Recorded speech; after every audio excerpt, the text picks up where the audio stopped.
Okay, I wanted to talk with you a little bit about why you should take a public speaking class. And in fact, you guys are all in this class, so why you should be in this class, the value of public speaking to you. But I also want to talk a little bit more about this notion that will hopefully be threaded through the whole semester, which is your speaking voice as leadership, and also what it means this semester to find your voice as a public speaker. You all will find that your speaking styles are different. Some of you will learn how to capitalize on your natural sense of humor. Others may tap into your innate compassion that you have for people and how that compassion can be magnified in a public speaking situation. But basically, that your personalities and what makes you uniquely you and makes you attractive to others will be the qualities that we're going to try to help you magnify in a public speaking environment. So, to capture what is the best of you as a person and help you to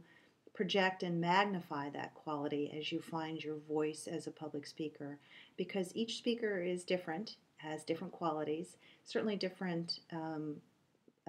looks. We all look differently than each other. We all have different vocal qualities. In fact, all the folks on Saturday Night Live that have such fun imitating the voices of our political leaders are obviously capturing their vocal qualities. And so we all have different vocal qualities, different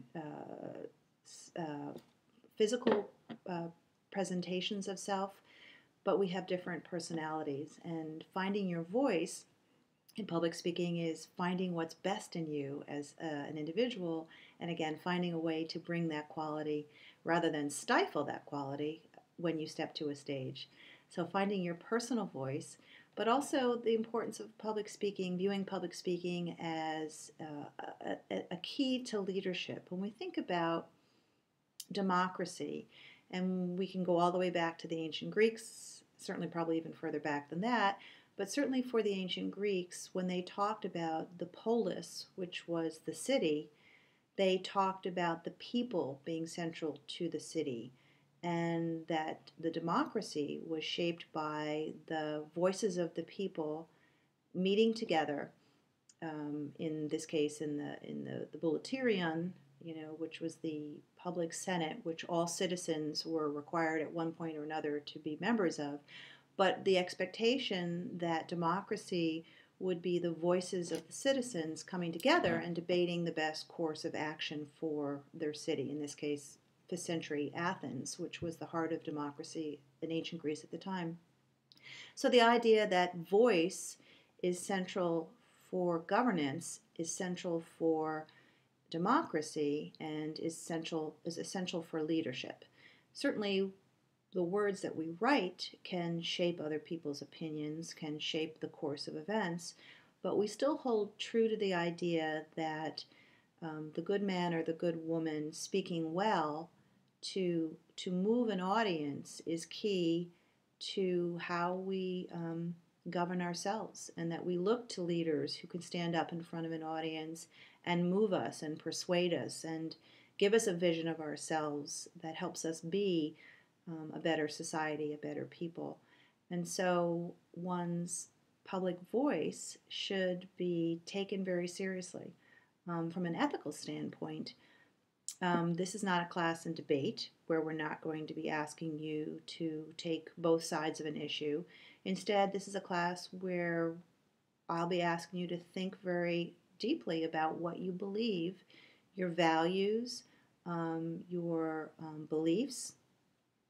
your attitudes about various things, and to present those ideas, those beliefs to your classmates and to potentially to outside audiences in a way that informs them or persuades them and or potentially moves them to action.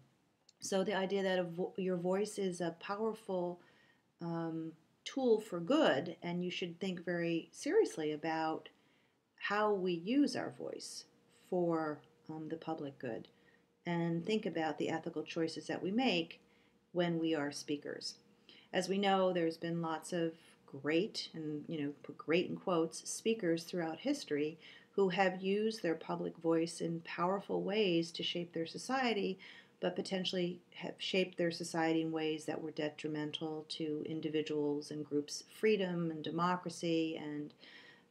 the public good. So obviously someone like an Adolf Hitler, who was an amazing speaker, but who obviously was ethically profoundly flawed as a speaker as well. So to think about how your voice is a responsibility to use it well and to think through very clearly your ethical views and your commitment to your audience, in that you would want to only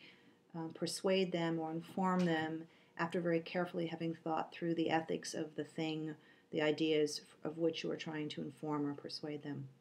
So voice as ethics, a voice as one's personal style,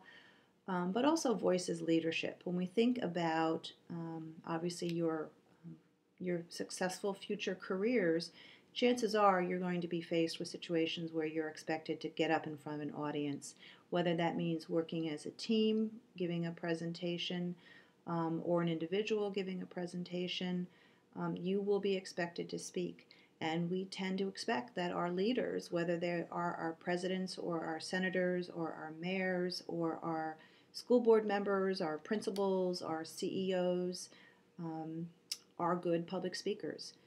In fact, survey after survey of employers show that some of the skills that they value the most highly, in fact, the most highly in some cases, are an ability to communicate well, to work in teams, to publicly express oneself. Certainly written skills are important as well, but writing and speaking and teamwork emerges again and again on surveys of what employers think is important. So it's a good thing you're taking this class, because your shaping your public voice is going to help you develop your own personal leadership style, but hopefully also help you in a future job, if it's not already helping you in a current job. So again, I really want you this semester to think about leadership as public voice. Certainly leaders write things all the time, but something about when you stand up to speak, and we talk about how you literally stand behind your words because your words are actually emanating from your body, people tend to judge us by our speech. Certainly they can assess what we write, but there's something about the kind of the personal nature, the intimate, personal, vulnerable nature of standing in front of an audience and speaking, and audiences will judge us, and for good or for bad, when we do that. So really realizing that your leadership potential, in part, may adhere to your ability to stand in front of an audience, to have demonstrated your knowledge because you've done the research, that you're prepared, and that you wouldn't waste an audience's time unless you had something important to say, something well researched, well thought out, and that to be judged as someone who can provide a vision or move an audience is the definition of leadership. And you guys are all the future leaders, and it's important for you to think about your voice as a tool for leadership, not just for your finding your personal voice, your personal style, not just thinking about the ethics of speech and choosing carefully what you decide to speak about and your views on what you speak about, but also voice as leadership.